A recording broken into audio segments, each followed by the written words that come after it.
Hey guys, today's video what I'm going to go over is Samco Silicone reinforced high temperature hoses. They're developed for racing and you can get an entire kit. I opted for the red and color kit for my Aprilia RS660. They're a bit pricey. I also got a clamp kit. I don't like using these squeeze clamps. I rather use the regular type of hose clamps.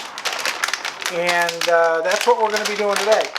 I haven't seen anybody else do one, so I figured I'd do a video on it and show you all the different hoses. You've got two hoses for the water-cooled portion of the oil filter. Right behind the oil filter there's a water cooler for the oil.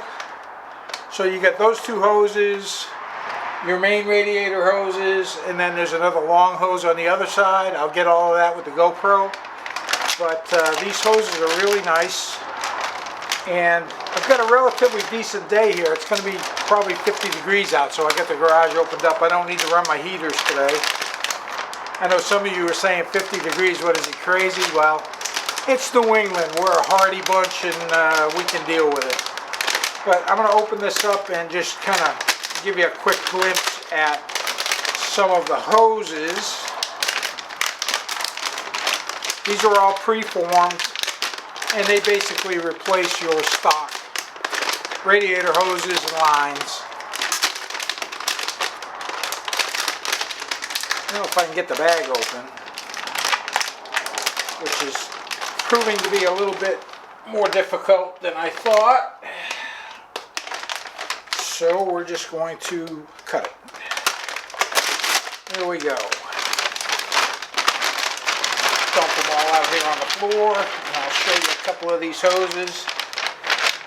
Oh yeah, and of course you always get your stickers. I've got a whole box full of stickers that I'll never put on the bike, but I'll stick them on my toolbox or I'll give them away to kids at the track.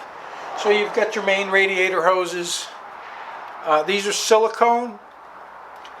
They're nice and flexible, they're reinforced, and they're high temperature, so these are really nice. The two hoses for the coolers, your overflow hose,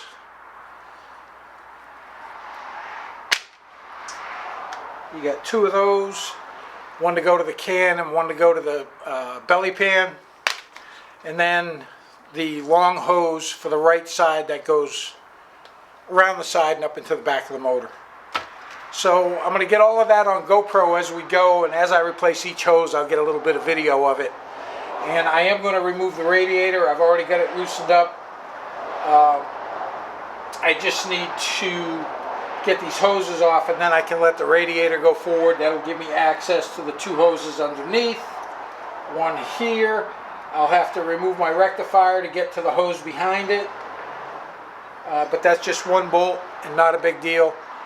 And I'll kind of, and if you're riding a stock one, you don't have to worry about this. This is the Robum Engineering relocation for this because I'm running race fairings. But the hose installation is pretty much the same on the street models. You're just going to have to take all your fairings off to get to this stuff and replace the hoses. Okay, the first hose we're going to take off, pretty simple. Just grab a hold of your clamp, move it up, grab a hold of your other clamp, squeeze it, move it out of the way. That hose is ready to come off. Make sure you have a bucket, and one other point is this, I don't know if you can see it in the video, this lower point right here is actually the drain plug for the motor. And I allowed this to drain. The capacity is a half a gallon, half US gallon.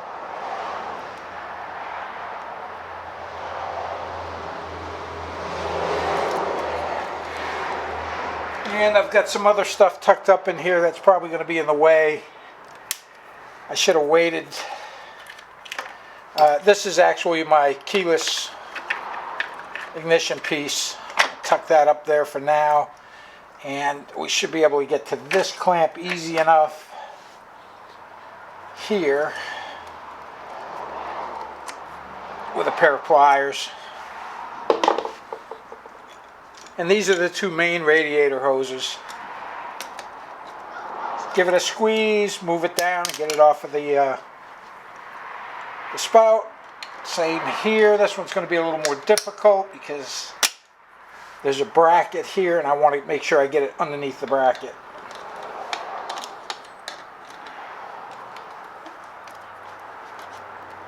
There we go. So the two hoses are now loose.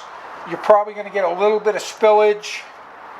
If they're hard to get off, what you can do is just kind of try and turn it a little bit by grabbing it with a pair of pliers just to loosen it up. And then if that doesn't work, yeah, it worked on that one easy enough. And that one broke free as well. So you can pull these hoses off, and you really need to loosen up the radiator to do this because you're going to have to try and move them.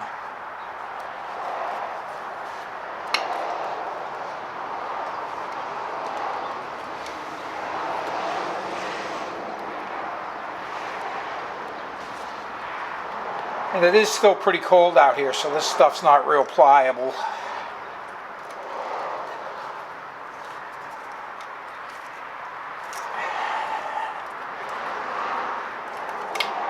There we go.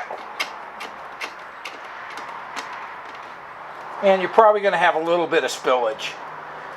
Maybe. So there's that one. We'll get a screwdriver and kind of loosen this up a little bit. And then we'll get that hose off. Alright, so I removed the relocation bracket.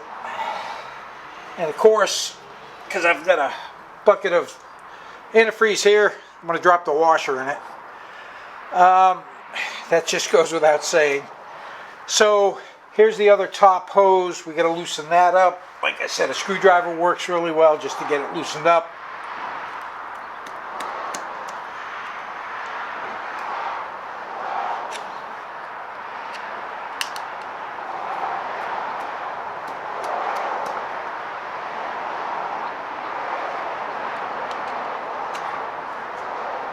And it's always good to hang on to these. I'm going to hang on to them just as spares, just in case something happens at the track. I have a hose go bad or what have you. The other hose is this one here. This goes down to the oil cooler. Yet again, another clamp type. Just grab a hold of it, give it a little pull, and that comes right off. And we just use a screwdriver to loosen that one up as well. Just a little flat tip, just kind of run it around the edge, and that will get it loose.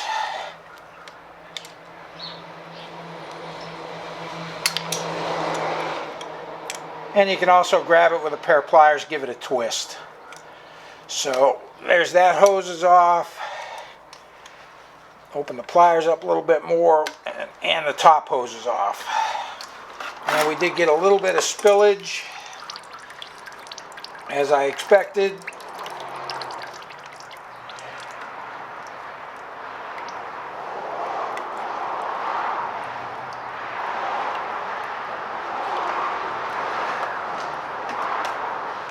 And the top hose is off.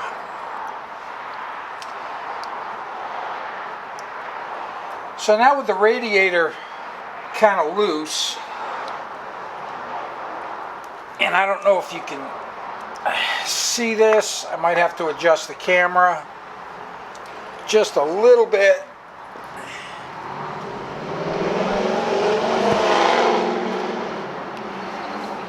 This here is the other cooler hose that goes to the oil cooler, and we're going to take that one off, and we'll probably get some spillage out of this hose as well. Now the reason I want to take the radiator out is because I need to make sure I flush that radiator out, and I also need to run some clean water through the engine as well, because I don't want to have any antifreeze in it for racing. If you're on the street and you're just going to be putting regular antifreeze back in it, that's a no-brainer.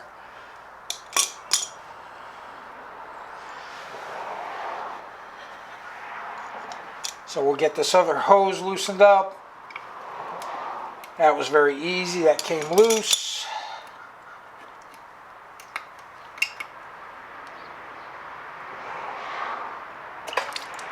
And a little more fluid leaks out. I'm going to let that drain in. And then on the other side, I'll remove the electrical plug for the fan and the other hose on that side, which is going to crimp on clamp. And then the radiator will be out of the way. Then I'll give you a better look at the two hoses for the oil cooler. And we'll route those in, and then we'll work our way backwards. Alright, so I've got the two coolant hoses out for the oil cooler, and I've situated, since I went with the clamp kit, I've situated the clamps to where they'll be easily accessible. I use an 8mm socket on these to tighten them up. So I'm going to put the lower one on.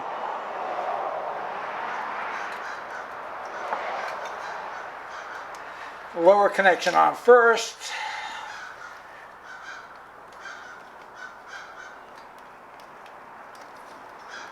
And make sure I situate that clamp in the right position. And then this comes right up to here. And you just slide that hose up on there. And like I said, these are form fitting all the way up to the stop.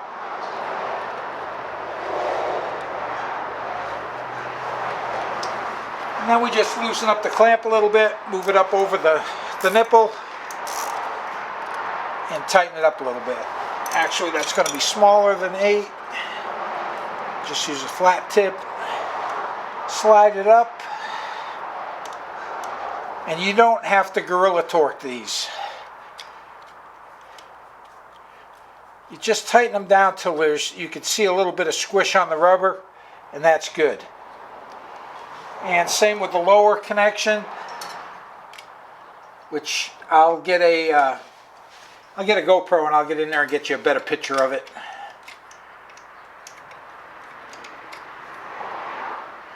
Once I get the hoses on.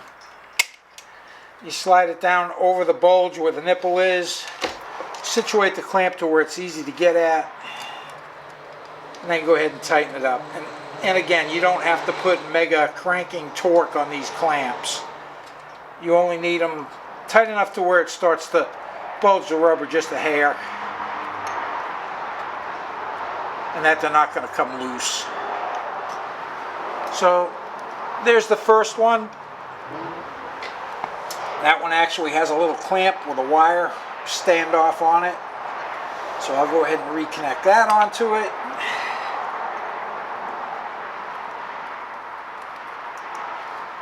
Clamp it up over the hose, and then I'll get some GoPro. I'll get the GoPro camera down in here so you can see it. It's really pretty simple.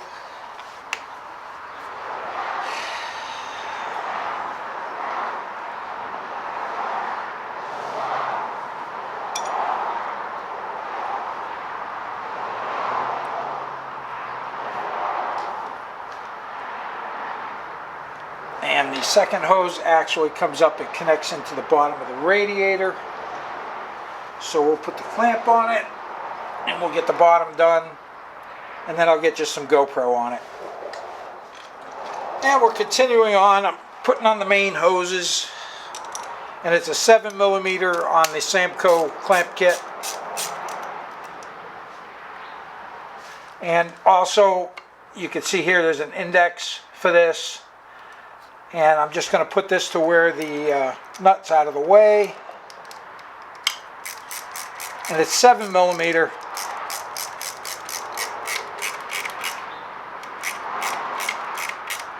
And like I said, again, you don't have to go crazy with cranking on them, just till it starts to bulge the rubber a little bit. Top clamp or top hose, little index cut. Slides right in behind here. Slide it on and give it a good push. Give it a twist, get it in there to where it's on the index, and then slide the clamp on. tighten it up a little bit.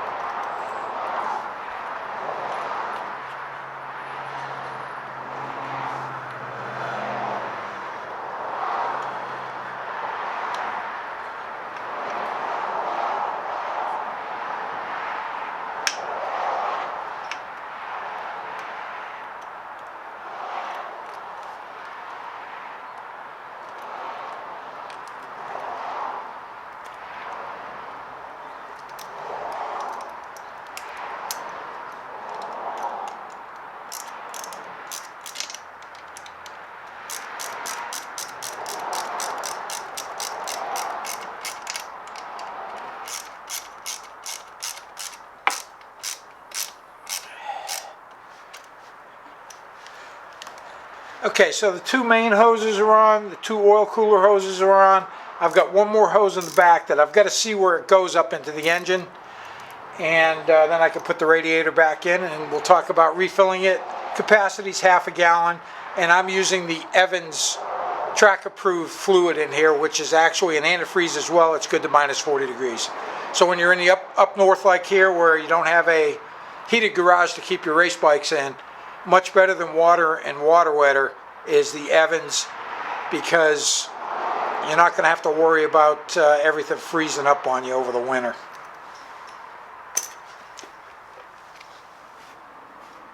Alright, here's some close-up with the GoPro. One of the main hoses, two of the main hoses, you can see where it's routed up here. The top of one of the oil cooler hoses, and then down here in the front you can see where the two oil cooler hoses go.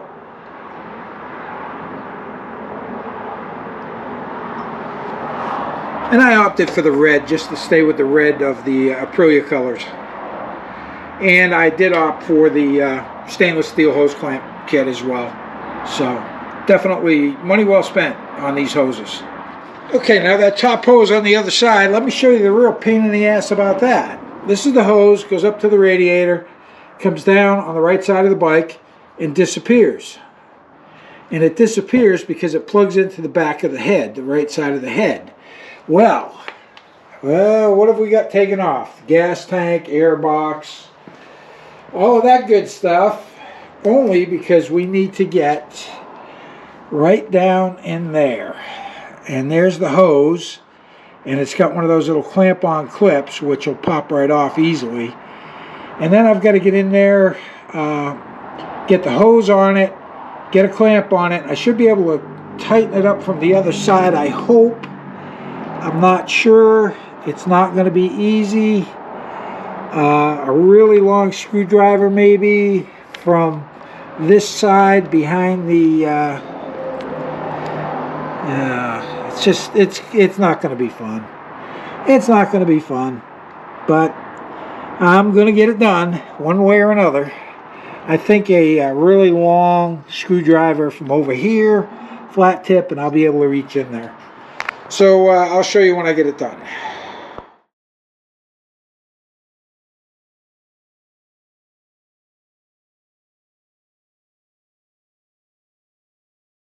Alright, so it wasn't as bad as I thought it was going to be. I was able to get the hose on the nipple and the clamp on it and get it tight. I used a 7mm deep socket, and I was able to go right in through here, get right up to the clamp and tighten it up. It did make it easier with the air box and everything removed, so I could see what I was doing. Now I just need to fish this hose back down through, and then we can reinstall the radiator. Okay, the hoses are complete. I routed my drain line across the top of the radiator down on the left side of the bike because I don't want it to hit the exhaust, and this nice silicone tube's heavy enough it'll just sit down in the bottom of the pan, the belly pan. So I'll be in good shape with that. All the hoses are in, clamps are on. The recovery tank, so the silicone hose wouldn't fit in the top of the recovery tank, so what I did was I just used a piece of the hose that came with it and then put a connector on it right there, and that's for the overflow. Everything else is clamped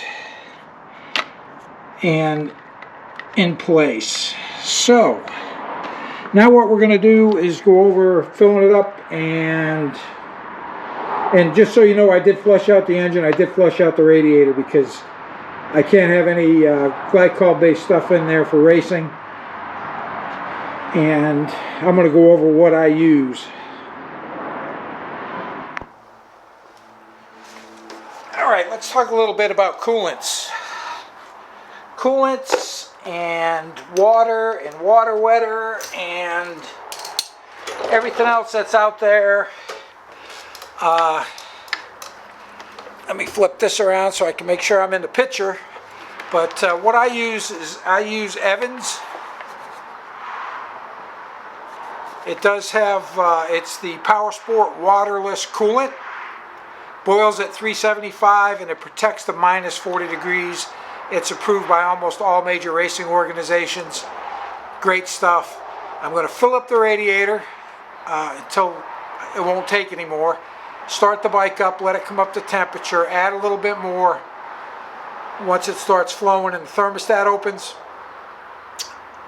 top it off, put the cap on, let it set, let it cool down, and then later on I'll come back, open it up, and make sure it's still at the full level. How could I not bring you some video with the bike running? Sounds great with that Hindle exhaust. I'm just waiting, looks like the thermostat's getting ready to open. And I'm also checking for any leaks anywhere. I didn't see any. Love the sound of that.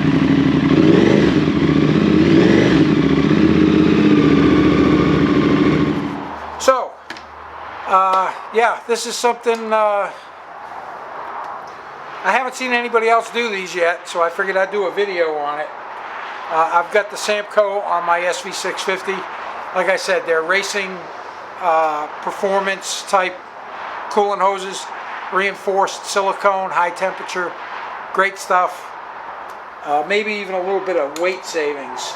I don't know. They might be a little bit lighter than the stock ones. But again, the stock hoses, I'll throw those in my spares box just in case I end up with a radiator hose that leaks or something at the track. I hit something, whatever. But there you go, half gallon. So it's going to take right at a half gallon, especially since I drained the entire system, flushed everything out. So if you like the content, make sure you subscribe to the channel. Hit the bell for notifications. Give us a thumbs up, helps the algorithm. And as always, if you're out there riding on twos, shiny side up, rubber side down, and have yourself a great day.